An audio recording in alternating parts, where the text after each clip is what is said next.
Agora nós vamos ver como que o despotismo esclarecido, que foi um fenômeno europeu, foi aplicado em Portugal e, por extensão, no Brasil. Bem, o grande nome do despotismo esclarecido em Portugal é o Marquês de Pombal, que foi o ministro do rei Dom José I, que assumiu o trono em 1750, na sequência da morte de seu pai, o rei Dom João V. Dom José reinou em Portugal por 27 anos. Só que quando ele assume o trono, ele nomeia uma série de ministros para auxiliá-lo no governo. Um deles é o Sebastião José de Carvalho e Melo, que entrou para a história de Portugal como o Marquês de Pombal, que foi um título de nobreza que o rei lhe concedeu em 1770 apenas. Portanto, bem no final do reinado de Dom José já. Bom, mas este ministro, Sebastião José de Carvalho e Melo, ele vai passar de um ministro e vai se tornar o ministro do rei Dom José, que nós chamamos de válido do rei. Válido é o ministro mais importante, é o que mais vale, é o que mais tem valor.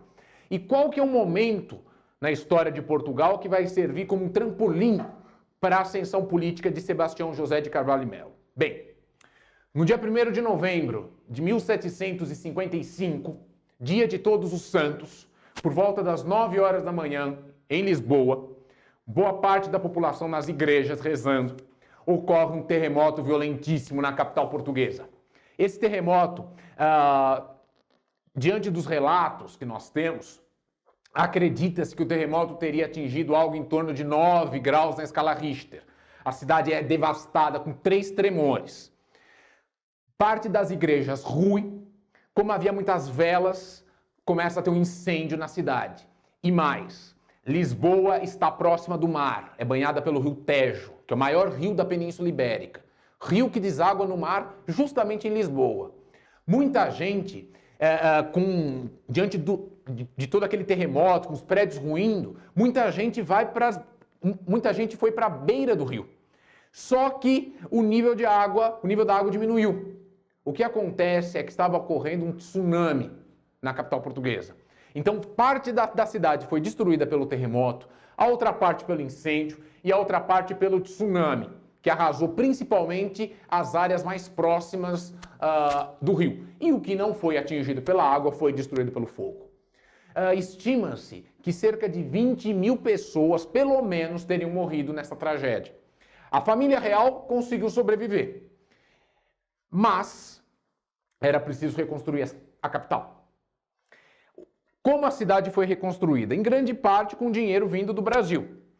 E quem organizou o processo de reconstrução da capital foi o Sebastião José de Carvalho e Melo, que reúne uma série de arquitetos, de engenheiros, e começa a fazer uma nova Lisboa. Uma Lisboa que não será mais aquela Lisboa antiga de ruas tortuosas, estreitas, mas uma capital com ruas largas, ruas simétricas, paralelas, ou seja, usando princípios da racionalidade.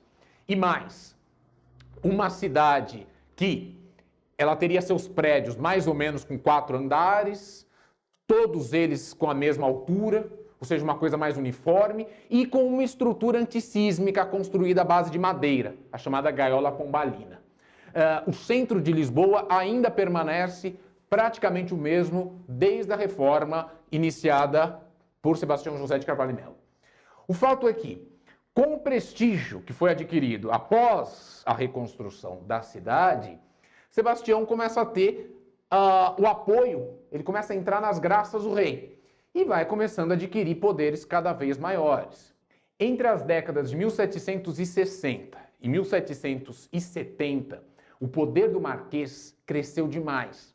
E dizia-se em Portugal o seguinte: enquanto o rei está no torro, o Marquês está no trono. Ou seja, o Marquês governava o país, enquanto o rei ficava com seus serviços de carpintaria, que era um passatempo do monarca. Aliás, Dom José entrou para a história de Portugal como um rei meio que ausente, enquanto o Marquês governava. Bom, quais foram as principais reformas empreendidas pelo Marquês? Gente, antes de mais nada, é bom deixar uma coisa clara. Esse ministro ele não foi eleito, ele não é um primeiro-ministro como nós entendemos hoje em dia. Não existe um parlamento, não existe nada. O poder do marquês depende do rei, e o rei pode tirar o poder dele a qualquer momento. Então tudo que o marquês faz precisa ter carta branca do rei. Tá? Essas reformas nós podemos colocar basicamente em dois planos. Reformas políticas, que visaram a reorganização do Estado português, visando fortalecer a monarquia portuguesa, como criando um tesouro régio para organizar a arrecadação de dinheiro, dos gastos. O marquês inicia uma repressão contra uma rebelião de nobres contra o rei, e foi uma repressão violentíssima, sendo que uma das famílias mais poderosas da nobreza portuguesa, que eram os Távora, foram destruídas a mando do Marquês de Pombal. Além disso, o Marquês empreendeu reformas econômicas, criando companhias de comércio monopolistas em todo o Império Português. O que é isso? Haveria companhias de comércio que teriam exclusividade de comércio, de troca de mercadorias com determinadas regiões do Império Português. Essas companhias monopolistas, elas aumentaram o exclusivo metropolitano. Então, a partir do século XVIII, a partir dessas reformas, não bastava a obrigatoriedade dos portos brasileiros só poderem comercializar com portugueses. Era necessário que comercializassem com duas companhias de comércio portuguesas. A companhia do Grão-Pará e Maranhão, no norte, em Belém, no Maranhão, e a companhia de Pernambuco e Paraíba, que pegava do Nordeste, o Sudeste e o Sul. Então, o controle passa a ser maior. O que nós estamos vendo aqui com o Marquês é o aumento do poder do Estado português. É isso que está acontecendo. O Marquês manda prender um monte de opositores, mandar para a cadeia, mandar matá-los, tudo para fortalecer a sua autoridade e a autoridade do rei. E aí vem um dos pontos mais importantes da obra do Marquês, além da reconstrução de Lisboa. A expulsão dos jesuítas, como eu disse anteriormente para vocês. Os jesuítas constituíam, aos olhos do Marquês, um Estado dentro do Estado. Por quê? Quem mandava nas terras dos jesuítas eram os jesuítas e não o rei. O Marquês não pode tolerar mais isso. Então os jesuítas acabam sendo expulsos de todo o Império Português em 1759. Bom, o que acontece aqui?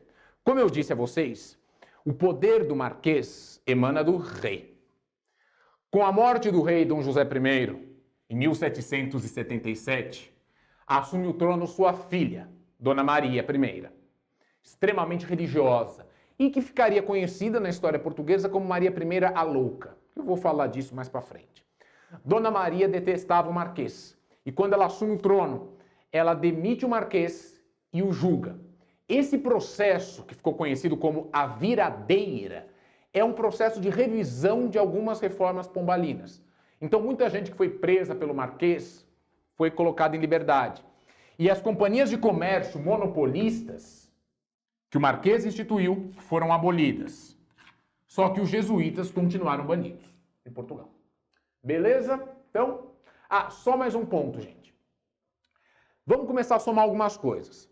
O Marquês de Pombal governa o país a partir de 1750 e o seu poder vai aumentando nas décadas de 60 e 70. O que acontece?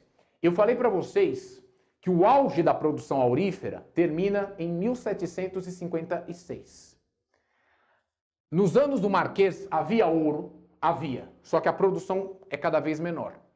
E o que o Marquês faz? Ele aumenta o controle do Estado português sobre o Brasil e aumenta a fiscalização sobre a produção de ouro. Afinal, precisa para reconstruir Lisboa. Essa situação vai aumentar a tensão com os colonos. Esse aumento do poder metropolitano, mais um contexto de ideias iluministas da época, vai começar, nas décadas de 1780 e 90, a criar na colônia movimentos que defendiam o rompimento dos laços com Portugal, que são os movimentos emancipacionistas, que eu vou falar disso no nosso próximo encontro.